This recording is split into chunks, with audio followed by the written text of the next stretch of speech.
आपको मैंने कहा, आपने सुना,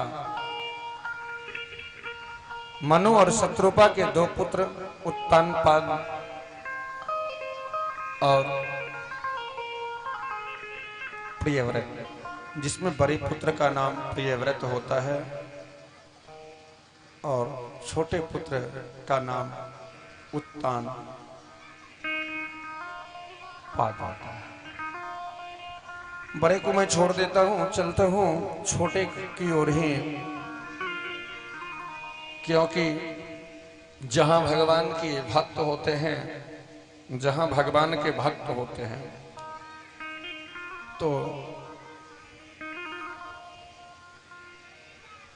भगवान के भक्त जहां होते हैं वहां पहले जाना चाहिए, और जहां अभक्त होते हैं वहां हो सके तो जाना ही नहीं चाहिए। और अगर मजबूरी हो जाने की तो आंख और कान को बंद कर लो, क्योंकि बुराई दिखेगी नहीं और जो बोलेगा वो सुनाए नहीं पड़ेगा। बोलना पड़ेगा भैया, राधे राधे।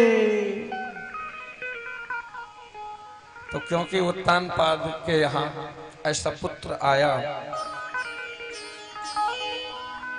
उत्तानपाद के यहाँ ऐसा पुत्र ने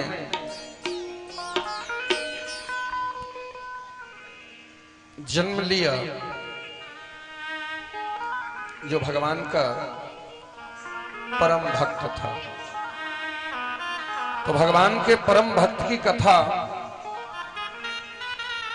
पहले सुननी चाहिए।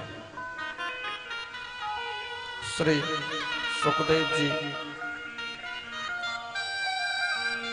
महाराज परीक्षित को कहते हैं कि हे राजन, जरा ध्यान से सुनना। मैत्रेय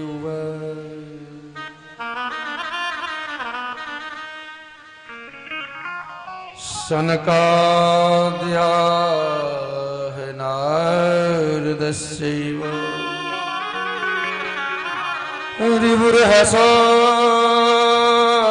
रिपुरहसोर्यति ये ते गृहान् ब्रह्मसुता भवाचो चेतसः प्रियव्रतो न पादो सतरूपा पते सुतो वासुदेवस्य कलया रक्षाणां जगतस्थितो।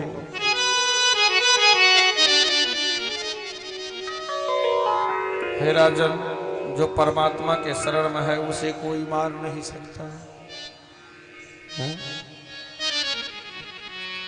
दुनिया में जो बदनाम हुए वो गोद बिठाए जाते हैं, जिसे जगत ने अपने गोद से उठाया उसे परमात्मा ने अपने गोद में बिठाया।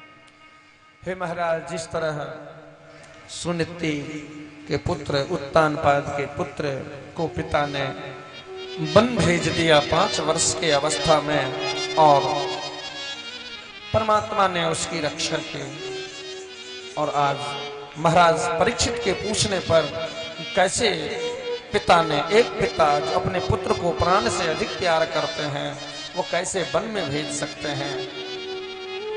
तो महाराज परीक्षित ने कहा कि उत्तानपाद जो महाराज मनु के छोटे पुत्र होते हैं, जिसकी पत्नी का नाम सुनीति है, बहुत वर्ष विवाह के गुजर जाने के बाद भी जब सुनीति के गर्भ से कोई पुत्र या पुत्री का जन्म नहीं होता, विवाह के बाद अगर पुत्र या पुत्री ना हो तो लोग परेशान हो जाते, होते हैं ना? क्या होते हैं? हाँ जी कि ना जी? जोर से बोलो जरा। हाँ जी, हाँ जी।